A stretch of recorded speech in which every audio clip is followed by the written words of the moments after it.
ओम नमः शिवाय। राधे राधे। जय श्री कृष्ण। प्रिय भक्तों, आप सभी भक्तों का आपके अपने YouTube चैनल अंशु भक्ति पर हार्दिक स्वागत है। आज विनायक चतुर्थी है और आज सोमवार का दिन है। फाल्गुन मास के शुक्ल पक्ष की चतुर्थी तिथि 2 मार्च को रात 9:01 पर शुरू हो चुकी है और अगले दिन यानी कि 3 मार्च को शाम 6:02 पर समाप्त होगी। उसके बाद पंचमी तिथि प्रारंभ हो जाएगी। अगर आज आप कोई शुभ कार्य करना चाहते हैं तो राहु काल का समय नोट कर लीजिए। इस समय कोई भी शुभ कार्य न करें। आज राहु काल सुबह 8:11 से 9:39 तक रहेगा। चंद्रमा आज मेष राशि में संचार करेंगे।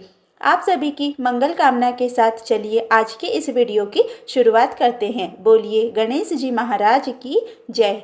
एक गांव में एक सेठ तथा सेठानी रहा करते थे। वे दोनों बहुत ही धार्मिक प्रवृत्ति के थे और गणेश जी के अनन्य भक्त थे। जरूरतमंदों की सेवा करने के लिए हमेशा ही तत्पर रहते थे। वे दोनों हर बुधवार का व्रत करते, कथा सुनते और जोड़े से ब्राह्मणों को भोजन कराने के बाद ही स्वयं भोजन करते थे। उनका बहुत बड़ा परिवार था, किंतु उनकी कोई संतान नहीं थी। सारा परिवार उन्हें बहुत प्यार करता था, किंतु सब कानाफूसी करते थे कि सेठानी तो बांझ है। इस बात से वे दोनों बहुत दुखी रहते थे। एक समय की बात है कि सेठ सेठानी गणेश जी के मंदिर में पूजा कर रहे थे कि उन्हें किसी बच्चे के रोने की आवाज़ सुनाई दी। आवाज़ सुनकर वे दोनों मंदिर के बाहर आए। बाहर आते ही उन्होंने देखा कि एक 4-5 साल का बच्चा अकेला सीढ़ियों पर बैठा है और वह जोर जोर से रो रहा है। सेठ जी ने चारों तरफ देखा कि शायद बच्चे के माता पिता कहीं होंगे, पर वहाँ कोई नहीं था। उन दोनों ने बच्चे को पुजारी जी के पास ले गए और कहा कि यह बच्चा अकेला है, इसके माता पिता कहीं नहीं मिल रहे हैं। उस बच्चे के माता पिता को ढूंढते ढूंढते शाम हो गई। तब पुजारी जी ने सेठ जी से कहा कि सेठ जी, आप इस बच्चे को अपने साथ अपने घर ले जाइए। यदि कोई इस बच्चे को ढूंढने आएगा तो हम उसे आपके घर भेज देंगे। सेठ सेठानी खुशी खुशी उस बच्चे को अपने घर ले गए। जब बहुत दिनों तक उस बालक को लेने कोई नहीं आया, तब सेठ तथा सेठानी ने गांव के सरपंच आदि की सहमति से उस बालक को गोद ले लिया। सेठानी ने उस बच्चे का नाम गणेशा रखा। इसी तरह कई वर्ष बीत गए। एक दिन एक ठग पति पत्नी उस गांव में आए और गणेश जी के मंदिर की सीढ़ियों पर बैठ गए और गांव के सबसे अमीर व्यक्ति को ठगने की योजना बनाने लगे। उसी समय वहां पुजारी जी आ गए और अनजान पति पत्नी को मंदिर की सीढ़ियों पर बैठा देखकर उनसे पूछने लगे, क्यों भैया, क्या बात है, तुम यहाँ कैसे बैठे हो? उन्होंने कोई जवाब नहीं दिया। तब पुजारी जी ने कहा, क्या तुम्हारा बच्चा गुम हो गया है? तब तुरंत ठगी पति पत्नी ने कहा, हाँ हाँ, हमारा बच्चा गुम हो गया है। पुजारी जी ने कहा, कितने समय पहले की बात है? वे दोनों अनजाने में बोले, यही कुछ 4-5 साल पहले की बात है। तब पुजारी जी बोले, उदास मत होइए, आपका बच्चा यहीं इसी गांव में है और एक सेठ के यहाँ पल रहा है। पुजारी जी उन दोनों को सेठ के घर ले गए। जब सेठ जी को पता चला कि गणेशा के असली माता पिता आ गए हैं तो उन्हें बहुत दुख हुआ। सेठानी भी बहुत रोई। तब सेठ जी उनसे बोले, आज तो बहुत रात हो गई है, आज आप यहीं पर रुके, कल गणेशा को यहाँ से ले जाना। ठग पति पत्नी तो चाहते भी यही थे कि वे बच्चा लेने नहीं, सेठ जी को ठगने आए थे। सेठ जी ने उन्हें अतिथि गृह में ठहरा दिया। वो दोनों चोरी की योजना बनाने लगे। उधर सेठ सेठानी दोनों को रात भर नींद नहीं आ रही थी। आधी रात को दोनों पति पत्नी धीरे धीरे सारे कमरे की तलाशी लेने लगे। तलाशी लेते लेते वे दोनों आखिरकार तिजोरी वाले कमरे तक पहुंच ही गए। आवाज़ सुनकर घर के नौकर की नींद खुली तो उसने ठगी पति पत्नी को कमरे में देख लिया और दरवाज़ा बाहर से बंद कर दिया और जोर जोर से चिल्लाने लगा कि चोर चोर, घर में चोर घुस आए हैं। आवाज़ सुनकर सब लोग इकट्ठा हो गए और सेठ जी ने दरवाज़ा खोला तो ठगी पति पत्नी को चोरी करते पकड़ा और कहा कि ये दोनों तो चोर है, हम गणेशा को इन्हें नहीं देंगे। उधर ठगी दंपत्ति को अपनी योजना विफल होते दिखी तो वो दोनों जिद पर अड़ गए कि ये बच्चा हमारा ही है, हम इसे लेकर ही जाएंगे। अब यह बात बहुत बढ़ चुकी थी। गांव के सरपंचों ने फैसला किया कि सेठानी तथा उस महिला दोनों को गणेश जी के मंदिर के सामने खड़ा कर देते हैं और दोनों के बीच में गणेशा को खड़ा कर देते हैं। दोनों में से जिस किसी के भी आंचल से दूध की धार गणेशा के मुंह में जाएगी, यह पुत्र उसका ही होगा। और गणेशा की कृपा से सेठानी के आंचल से दूध की धारा गणेशा के मुंह में चली गई। तब सबने भगवान गणेश की जय जयकार बोली। विनायक भगवान की जय। प्रिय भक्तों, जो भी भक्त आज के दिन इस कथा को सुनता है, कहता है, उसकी सभी मनोकामनाएं पूरी होती है। जिस प्रकार भगवान गणेश ने सेठानी की भक्ति की लाज रखी, उसी प्रकार अपने सभी भक्तों की भक्ति की लाज वे रखते हैं। बोलिए गणेश जी महाराज की जय। एक बहुत धनवान साहूकार था, जिसके घर धन आदि किसी प्रकार की कोई कमी नहीं थी, परंतु उसको एक दुख था कि उसका कोई पुत्र नहीं था। वह इसी चिंता में रात दिन रहता था। वह पुत्र की कामना के लिए प्रति सोमवार को शिव जी का व्रत और पूजन किया करता था तथा शाम को शिव जी के मंदिर में जाकर शिव जी के श्री विग्रह के सामने दीपक जलाया करता था। उसके इस भक्ति भाव को देखकर एक समय माता पार्वती ने भगवान शिव से कहा कि महाराज, यह साहूकार आपका अनन्य भक्त है और सदैव आपका व्रत और पूजन बड़ी श्रद्धा से करता है। इसकी मनोकामना पूर्ण करनी चाहिए। शिव जी ने कहा, हे पार्वती, यह संसार कर्म क्षेत्र है। जैसे किसान खेत में जैसा बीज बोता है वैसा ही फल काटता है, उसी तरह इस संसार में जैसा कर्म करते हैं वैसा ही फल भोगते हैं। माता पार्वती जी ने अत्यंत आग्रह से कहा, महाराज, जब यह आपका अनन्य भक्त है और इसको अगर किसी प्रकार का दुख है तो अवश्य दूर करना चाहिए, क्योंकि आप सदैव अपने भक्तों पर दयालु होते हैं और उनके दुखों को दूर करते हैं। यदि आप ऐसा नहीं करेंगे तो मनुष्य आपकी सेवा और व्रत क्यों करेंगे। माता पार्वती का ऐसा आग्रह देख शिव जी ने कहने लगे, हे पार्वती, इसका कोई पुत्र नहीं है, इसी चिंता में यह अति दुखी रहता है। इसके भाग्य में पुत्र न होने पर भी मैं इसको पुत्र प्राप्ति का वर देता हूँ, परंतु यह पुत्र केवल 12 वर्ष तक ही जीवित रहेगा। इसके पश्चात वह मृत्यु को प्राप्त हो जाएगा। इससे अधिक मैं और कुछ इसके लिए नहीं कर सकता। यह सब बातें साहूकार सुन रहा था। इससे उसको न कुछ प्रसन्नता हुई और न ही कुछ दुख हुआ। वह पहले जैसे ही शिव जी का व्रत और पूजन करता रहा। कुछ साल बीत जाने पर साहूकार की स्त्री गर्भवती हुई और 10वें महीने में उसके गर्भ से एक सुंदर पुत्र की प्राप्ति हुई। साहूकार के घर में बहुत खुशी मनाई गई, परंतु साहूकार ने यह भेद किसी को भी नहीं बताया। जब वह बालक 11 वर्ष का हो गया तो उस बालक की माता ने उसके पिता से विवाह आदि के लिए कहा, तो वह साहूकार कहने लगा कि अभी मैं इसका विवाह नहीं करूंगा, अपने पुत्र को काशी पढ़ने के लिए भेजूंगा। फिर साहूकार ने अपने साले अर्थात बालक के मामा को बुलाकर उसको बहुत सा धन देकर कहा, तुम बालक को काशी पढ़ने के लिए ले जाओ। रास्ते में जिस स्थान पर भी रुकना, यज्ञ आदि करना और ब्राह्मणों को भोजन कराते हुए जाना। वह दोनों मामा भांजा यज्ञ करते और ब्राह्मणों को भोजन कराते जा रहे थे। रास्ते में उनको एक शहर पड़ा। उस शहर में राजा की कन्या का विवाह था और दूसरे राजा का लड़का जो विवाह कराने के लिए बारात लेकर आया था, वह एक आंख से काना था। उसके पिता को इस बात की बड़ी चिंता थी कि कहीं वर को देख कन्या के माता माता पिता विवाह में किसी प्रकार की अड़चन ना पैदा कर दे। इस कारण जब उसने अति सुंदर सेठ के लड़के को देखा तो मन में विचार किया कि क्यों ना दरवाजे के समय इस लड़के से काम चलाया जाए। ऐसा विचार कर वह लड़के के मामा से बात करने के लिए राजी हो गया। उसने लड़के के मामा से बात करी तो वे भी इस काम के लिए राजी हो गए। फिर उस लड़के को विवाह के कपड़े पहना तथा घोड़ी पर चढ़ाकर दरवाजे पर ले गए और सब कार्य प्रसन्नता से पूर्ण हो गया। फिर वर के पिता ने सोचा कि यदि विवाह कार्य भी इसी लड़के से करा लिया जाए तो क्या बुराई है। ऐसा विचार कर लड़के और उसके मामा से कहा, यदि आप फेरों और कन्यादान के काम को भी करा दे तो आपकी बड़ी कृपा होगी और उसके बदले में मैं आपको बहुत कुछ धन दूंगा।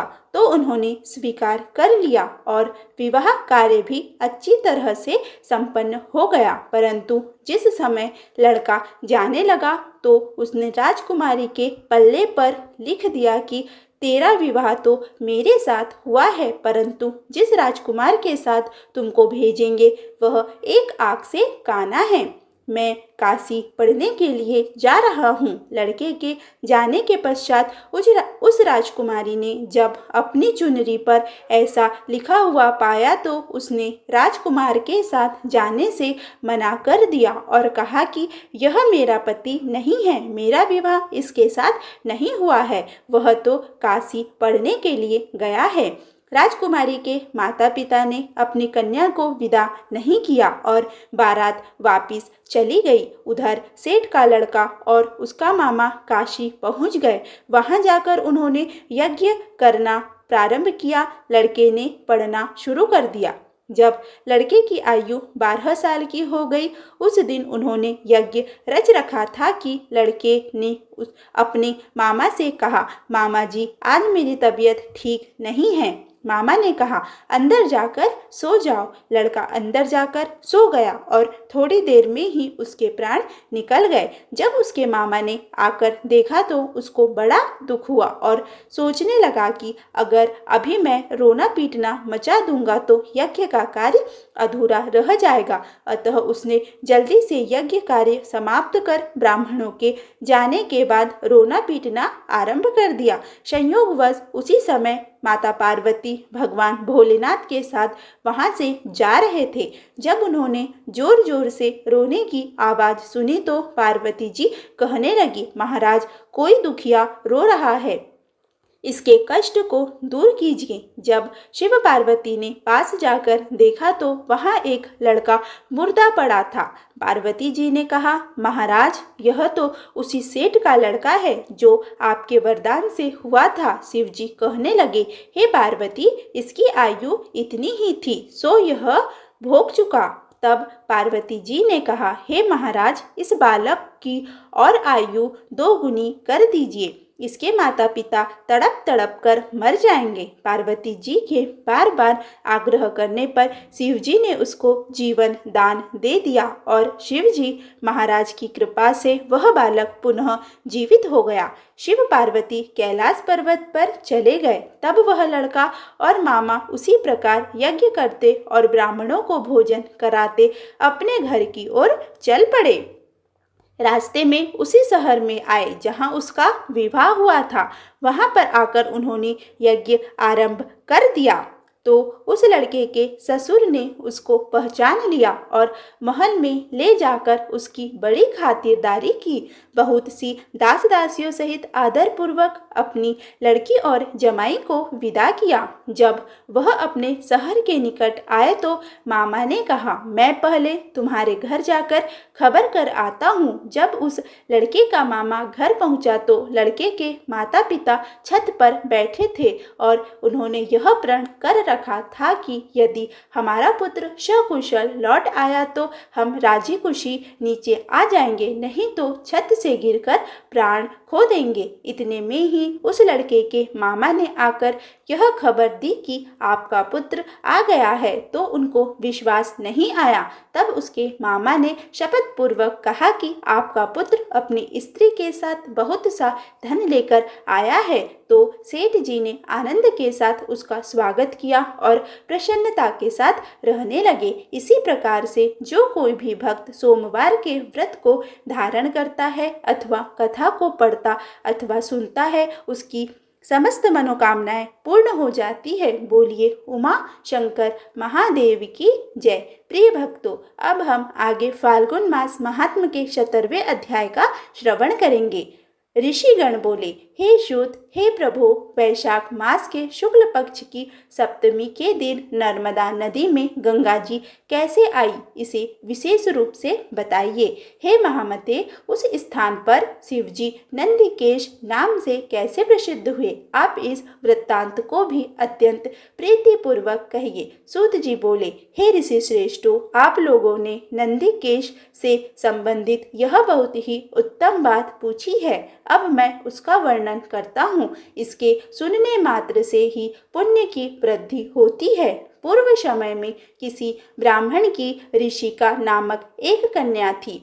उसने अपनी उस कन्या का विवाह विधान पूर्वक किसी ब्राह्मण से कर दिया था। हे ब्राह्मण श्रेष्ठों, पूर्व जन्म के कर्म के प्रभाव से वह ब्राह्मण पत्नी पातिव्रत्य धर्म में परायण होने पर भी बाल्य अवस्था में ही विधवा हो गई। तब वह ब्राह्मण पत्नी ब्रह्मचर्य व्रत के पालन में तत्पर हो पार्थिव पूजन पूर्वक कठोर तप करने लगी। उसी समय महामायावी मूढ़ नामक बलवान दुष्ट असुर काम बाण से पीड़ित होकर उस स्थान पर गया और तपस्या करती हुई उस परम सुंदर स्त्री को देखकर वह अनेक प्रकार का प्रलोभन देते हुए उसके साथ सहवास की याचना करने लगा। हे मुनिवरों, उस समय शिव ध्यान में परायण उस सुव्रता स्त्री ने काम भावना से उसकी ओर देखा तक नहीं। वह अत्यंत तपोनिष्ठ तथा शिव ध्यान में मग्न थी। अतः तपस्या में संलग्न उस ब्राह्मणी ने उसका तनिक भी सम्मान नहीं किया। तब उस स्त्री के द्वारा तिरस्कृत हुए उस मूर्ख दैत्य ने उस पर अत्यंत क्रोध किया और उसे अपना विकट रूप दिखाया। इसके बाद वह दुष्ट आत्मा राक्षस उस ब्राह्मणी को भयकारक दुर्वचन कहने लगा और उसे अनेक प्रकार से डराने लगा। तब शिव परायणता वह कृशांगी द्विज पत्नी भयभीत होकर प्रेम पूर्वक बारंबार शिव शिव ऐसा उच्चारण करने लगी। अत्यंत व्याकुल एवं शिव नाम का जप करती हुई वह स्त्री अपने धर्म की रक्षा के लिए जब शिवजी की शरण में चली गई, तब शरणागत की रक्षा, सदाचार की स्थापना तथा उस ब्राह्मणी के आनंद के लिए सदाशिव वहीं प्रकट हो गए। तत्पश्चात भक्तवत्सल शिवजी ने काम पीड़ित उस मूढ़ वाली नामक दैत्य को उस समय भस्म कर दिया। इसके बाद भक्तों की रक्षा करने में दक्ष बुद्धि वाले शिवजी ने दया दृष्टि से उसकी ओर देखकर वर मांगो इस प्रकार कहा। वह पतिव्रता ब्राह्मणी शिवजी के इस वचन को सुनकर उनके मनोहर तथा आनंदप्रद रूप की ओर देखने लगी। तदंतर उत्तम विचारों वाली वह पतिव्रता ब्राह्मणी सुख देने वाले महेश्वर शिव को प्रणाम करके सिर झुकाकर तथा हाथ जोड़कर उनकी स्तुति करने लगी। ऋषिका बोली, हे देव देव, हे महादेव, हे शरणागत वत्सल, आप दिनों के बंधु, सबके ईश्वर तथा सर्वदा भक्तों की रक्षा करने वाले हैं। हे प्रभो, आपके इस मूढ़ नामक दैत्य से मेरे धर्म की रक्षा की और आपने जो इसका वध किया है उससे आपने संपूर्ण जगत की भी रक्षा की है। अब आप मुझे अपने चरणों में सदा स्थिर रहने वाली श्रेष्ठ भक्ति प्रदान कीजिए। हे नाथ, यही मेरा वर है, इससे अधिक दूसरा वर क्या हो सकता है। हे विभो, हे महेश्वर, मेरी एक और प्रार्थना आप सुनिए। आप लोक कल्याण के निमित्त यहीं पर निवास कीजिए। सूत जी बोले, इस प्रकार महादेव की स्तुति कर उत्तम व्रत वाली वह ऋषिका चुप हो गई। तब दयालु शिव जी कहने लगे। गिरीश बोले, हे ऋषि के तुम उत्तम चरित्र वाली हो और तुम मुझ में विशेष रूप से भक्ति रखती हो, इसीलिए तुमने जो जो वर मांगा उन सभी वरों को मैं तुम्हें प्रदान करता हूँ। इसी अवसर पर शिव जी को प्रकट हुआ जानकर ब्रह्मा विष्णु आदि देवता हर्ष युक्त होकर वहां पहुंच गए। हे विप्रो, उन सभी ने अत्यंत प्रीतिपूर्वक भगवान शिव को प्रणाम कर उनका पूजन किया और सिर झुकाकर हाथ जोड़कर प्रसन्न चित्त से उनकी स्तुति की। इसी समय स्वर्णनंदी गंगा जी ने वहां आकर साध्वी ऋषिका के भाग्य की प्रशंसा करते हुए प्रसन्नचित्त होकर उससे कहा। गंगा जी बोली, हे साध्वी, तुम वैशाख महीने में एक दिन मेरे कल्याण के लिए अपने समीप में मुझे रहने का वचन दो, जिससे मैं एक दिन तुम्हारा सामीप्य प्राप्त करूं। सूत जी बोले, गंगा जी का यह वचन सुनकर श्रेष्ठ व्रत वाली उस साध्वी ने लोकहित के लिए प्रेम पूर्वक यह वचन कहा। ऐसा ही हो। शिव जी उसके आनंद के लिए उसके द्वारा निर्मित उस पार्थिव लिंग में प्रसन्न होकर अपने पूर्वांश से प्रविष्ट हो गए। इसके बाद ब्रह्मा विष्णु आदि सभी देवता तथा गंगा जी प्रसन्न हो शिव जी की तथा उस ब्राह्मणी की प्रशंसा करने लगे और अपने अपने स्थान को चले गए। उसी समय से इस प्रकार का यह परम पावन तीर्थ हो गया और शिव जी भी वहाँ सभी पापों का विनाश करने लगे, नंदिकेश नाम से प्रसिद्ध हो गए। हे द्विजो, तभी गंगा जी भी सबके कल्याण की इच्छा से तथा मनुष्यों से ग्रहण किया हुआ अपना पाप धोने के लिए प्रत्येक वर्ष इस दिन यहाँ आती है। मनुष्य वहाँ स्नान कर और भली भांति नंदिकेश्वर की पूजा कर ब्रह्म हत्या आदि सभी पापों से छूट जाता है। सूत जी बोले, हे ब्राह्मणों, अब पश्चिम दिशा में जो लिंग भूतल पर प्रसिद्ध है उन शिवलिंगों को सद्भक्ति पूर्वक सुनिए। कपिला नगरी में कालेश्वर एवं रामेश्वर नामक दो महादिव्य लिंग हैं जो दर्शन मात्र से पापों को नष्ट करने वाले हैं। पश्चिम सागर के तट पर महासिद्धेश्वर लिंग बताया गया है जो धर्म अर्थ काम एवं मोक्ष तक प्रदान करने वाला है। पश्चिम समुद्र के तट पर गोकर्ण नामक उत्तम क्षेत्र है जो ब्रह्म हत्या आदि पापों को भी नष्ट करने वाला और संपूर्ण कामनाओं का फल प्रदान करने वाला है। गोकर्ण क्षेत्र में करोड़ों शिवलिंग है और पद पद पर असंख्य तीर्थ है। इस विषय में अधिक क्या कहे। गोकर्ण क्षेत्र में स्थित सभी लिंग शिव स्वरूप है एवं वहाँ का समस्त जल तीर्थ स्वरूप है। हे तात, महर्षियों के द्वारा गोकर्ण में स्थित सभी लिंगों एवं तीर्थों की महिमा का वर्णन पुराणों में किया गया है। गोकर्ण क्षेत्र में स्थित महाबलेश्वर शिवलिंग कृतयुग श्वेता में 3 लोहित वर्ण, द्वापर में पीत वर्ण तथा कलयुग में श्याम वर्ण का हो जाता है। 7 पातालों को आक्रांत करने वाला वह महाबलेश्वर लिंग घोर कलयुग प्राप्त होने पर कोमल हो जाएगा। महापाप करने वाले लोग भी यहाँ गोकर्ण क्षेत्र में विराजमान महाबलेश्वर लिंग की पूजा कर शिव पद को प्राप्त हुए हैं। हे मुनिगण, जो लोग गोकर्ण क्षेत्रों में जाकर उत्तम नक्षत्र युक्त दिन में भक्ति पूर्वक उनकी पूजा करते हैं वे साक्षात शिव स्वरूप ही है, इसमें संदेह नहीं है। जिस किसी भी समय में जो भी मनुष्य गोकर्ण क्षेत्र में स्थित उस शिवलिंग का पूजन करता है वह ब्रह्म पद को प्राप्त कर लेता है। वहाँ पर शिव जी ब्रह्मा विष्णु आदि देवताओं का हित करने की इच्छा महाबल नाम से सदा निवास करते हैं। रावण नामक राक्षस ने कठोर तप के द्वारा उस लिंग को प्राप्त कर गोकर्ण में स्थापित किया था। गोकर्ण में गणेश, विष्णु, ब्रह्मा, महेंद्र, विश्वदेव, मरुद्रग, सभी आदित्य, सभी वसु, दोनों अश्विनी कुमार नक्षत्रों के सहित चंद्रमा विमान से चलने वाले ये सभी देवता अपने अपने पार्षदों के साथ उन महाबलेश्वर शिव को प्रसन्न करने के लिए पूर्व द्वार पर विराजमान रहते हैं। यम स्वयं मृत्यु, साक्षात चित्रगुप्त तथा अग्निदेव सभी पितरों एवं रुद्रों के साथ दक्षिण द्वार पर स्थित रहते हैं। नदियों के स्वामी वरुण, गंगा आदि नदियों के साथ पश्चिम द्वार पर स्थित होकर महाबल की सेवा करते हैं। वायु, कुबेर, देवेश्वरी, भद्रकाली, चंडिका आदि देवता तथा देवियां मातृकाओं के साथ उत्तर द्वार पर स्थित रहती है। सभी देवता गंधर्व, पितर, सिद्धचारण, विद्याधर, किम पुरुष, किन्नर, गुच्छक, खग, नानाविध पिशाच, बेताल, महाबली दैत्य, शेष आदि नाग, सिद्ध एवं मुनिगण उन महाबलेश्वर देव का स्तवन करते हैं और उनसे इच्छित मनोरथों को प्राप्त कर सुखपूर्वक रमण करते हैं। वहाँ बहुत से लोगों ने घोर तप किया है और उन प्रभु की पूजा कर इस लोक तथा परलोक में भी सुख देने वाली सिद्धि प्राप्त की है।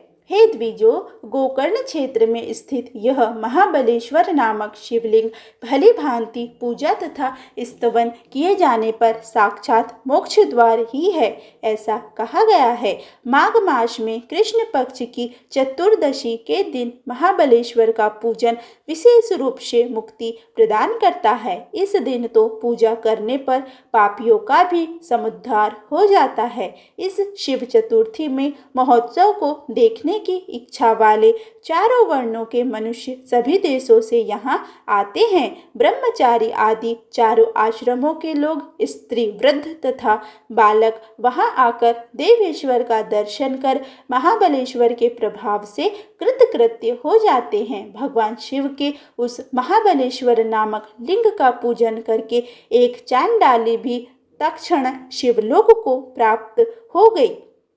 ऋषिगण बोले, हे सूत जी, हे महाभाग, आप परम शैव है, अतः आप धन्य हैं। हे विभो, वह चांडाली कौन थी, उसकी कथा कहिए। सूत जी बोले, हे ब्राह्मणों, सुनने वालों की भक्ति को बढ़ाने वाली तथा शिव के प्रभाव से मिश्रित उस अत्यंत अद्भुत कथा को आप लोग भक्ति पूर्वक सुनिए। वह चांडाली पूर्व जन्म में सभी लक्षणों से समन्वित तथा चंद्रमा के समान मुख वाली सौमिनी नामक ब्राह्मण कन्या थी।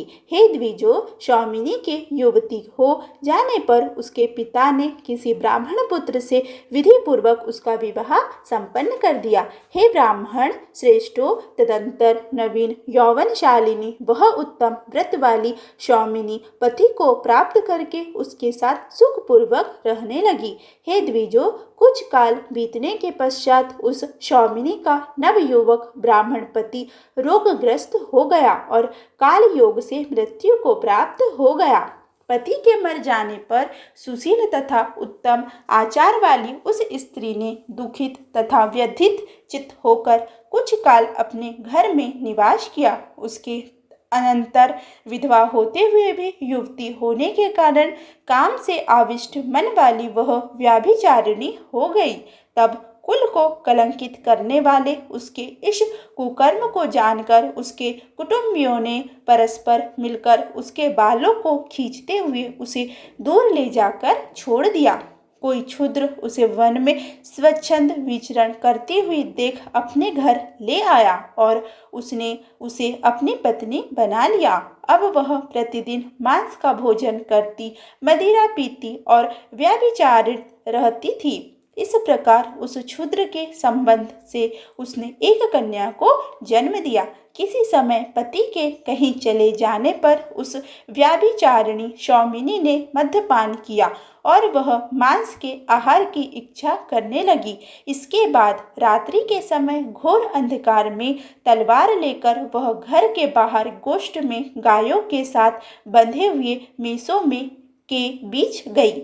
उस समय मांस से प्रेम रखने वाली उस दुर्भगा ने मद्य के नशे के कारण बिना विचार किए चिल्लाते हुए एक बछड़े को मेष समझकर मार डाला। मरे हुए उस पशु को घर लाकर बाद में उसे बछड़ा जानकर वह स्त्री भयभीत हो गई और किसी पुण्य कर्म से पश्चाताप पूर्वक शिव शिव ऐसा उच्चारण करने लगी। क्षण भर शिवजी का ध्यान करके मांस के आहार की इच्छा वाली उसने उस बछड़े को ही काटकर अभिलक्षित भोजन कर लिया। हे द्विजो, इस प्रकार बहुत सा समय बीतने के पश्चात वह सौमिनी काल के वशीभूत हो गई और यमलोक चली गई। यमराज ने भी उसके पूर्व जन्म के कर्म तथा धर्म का निरीक्षण कर उसे नरक से निकालकर चांडाल जाति वाली बना दिया। यमराजपुरी से लौटकर वह सौमिनी चांडाली के गर्भ से उत्पन्न हुई। वह जन्म से अंधी एवं कोयल के समान काली थी। जन्म से अंधी बाल्य अवस्था में ही माता पिता से रहित और महाकुष्ठ रोग से ग्रस्त उस दुष्टा से किसी ने विवाह भी नहीं किया।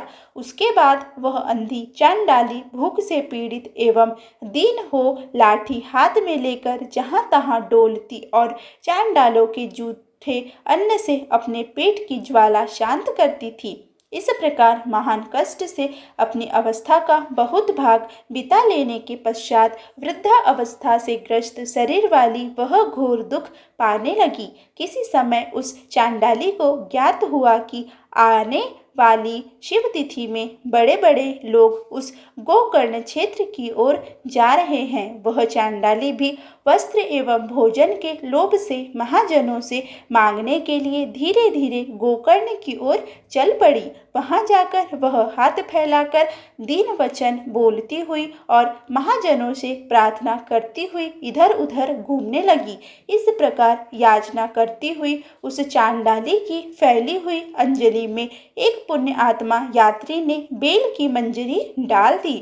बार बार विचार करके वह खाने योग्य नहीं है ऐसा समझकर भूख से व्याकुल उसने अंजलि में पड़ी हुई उस मंजरी को दूर फेंक दिया। उसके हाथ से छूटी हुई वह बिल्व मंजरी शिवरात्रि में भाग्यवश किसी शिवलिंग के मस्तक पर जा गिरी। इस प्रकार चतुर्दशी के दिन यात्रियों से बार बार याचना करने पर भी देव योग से उसे कुछ भी प्राप्त नहीं हुआ।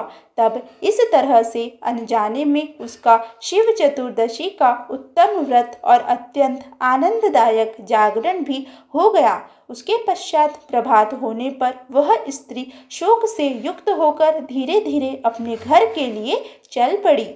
बहुत समय के उपवास से थक चुकी वह पग पग पर गिरती हुई उसी गोकर्ण क्षेत्र की भूमि पर चलते चलते प्राणहीन होकर गिर पड़ी।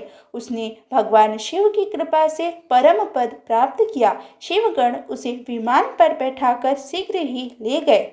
हे ब्राह्मणों, पूर्व जन्म में इस व्याभिचारिणी स्त्री ने जो अज्ञान में शिवजी के नाम का उच्चारण किया था उसी पुण्य से उसने दूसरे जन्म में महाबलेश्वर के दिव्य स्थान को प्राप्त किया। उसने गोकर्ण में शिव तिथि को उपवास करके शिव जी के मस्तक पर बिल्व पत्र अर्पित कर पूजन किया तथा रात्रि में जागरण किया। निष्काम भाव से किए गए इस पुण्य का ही फल है कि वह आज भी महाबलेश्वर की कृपा से सुख भोग रही है। हे ब्राह्मणों, शिव जी का इस प्रकार का महाबलेश्वर नामक महालिंग शीघ्र ही सभी पाप को नष्ट करने वाला तथा परम आनंद प्रदान करने वाला है। हे ब्राह्मणों, इस प्रकार मैंने महाबलेश्वर नामक उत्तम शिवलिंग के परम महात्म का वर्णन आप लोगों से किया। अब मैं उसके अन्य अद्भुत महात्म को भी कह रहा हूँ, जिसके सुनने मात्र से शीघ्र ही भगवान शिवजी के प्रति भक्ति उत्पन्न होती है। प्रिय भक्तों, इसके आगे की कथा हम अगले अध्याय में श्रवण करेंगे। इसके पश्चात हम श्री शिव चालीसा का श्रवण करेंगे। बोलिए उमापति महादेव की जय।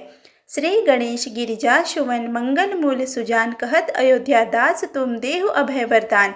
जय गिरिजापति दीन दयाला सदा करत संतन प्रतिपाला। भाल चंद्रमा शोहतनी के कानन कुंडल नागफणी के गंग गौर सिर गंग बहाए।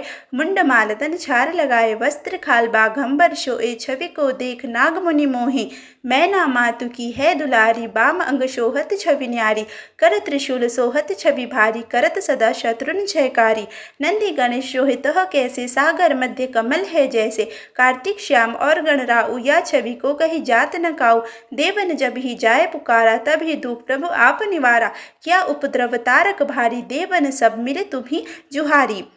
तुरत सडानन आप पठायु लव निमेश मह मार गिरायु आप जलंधर असुर संहारा श्रेयस तुम्हार विदित संसारा त्रिपुरासुर संयुद्ध मचाई सभी कृपा कर लीन बचाई यह तभी भागीरथ भारी पुर प्रतिज्ञा तसो पुरारी दानिन मह तुम समको नाही सेवक स्तुति करत सदाही वेद नाम महिमा तब गाय अकत अनादि भेद नहीं पाई प्रकट उदति मंथन में ज्वाला जरे शुरासुर भय विहाला किन दया तह करी सताई नीलकंठ तब नाम कहाई पूजन रामचंद्र जब कीन्हा जीत के लंक विभीषण दीना सहस कमल में हो रहे धारी किन्न परीक्षा तभी पुरारी एक कमल प्रभु राखे उजोई कमल नयन पूजन जह सोई कठिन भक्ति देखिए प्रभु शंकर भय प्रसन्न दिए इच्छित वर जय जय जय अनंत अविनाशी करत कृपा सबके घटवासी दुष्ट सकल नित मोहि सतावे भ्रमत रहे मोहि चैन न आवे त्राहि त्राहि में नाथ पुकारो यही अवसर मोहि आन उबारो लय त्रिशूल शत्रुन को मारे संकट से मोहि आन उबारो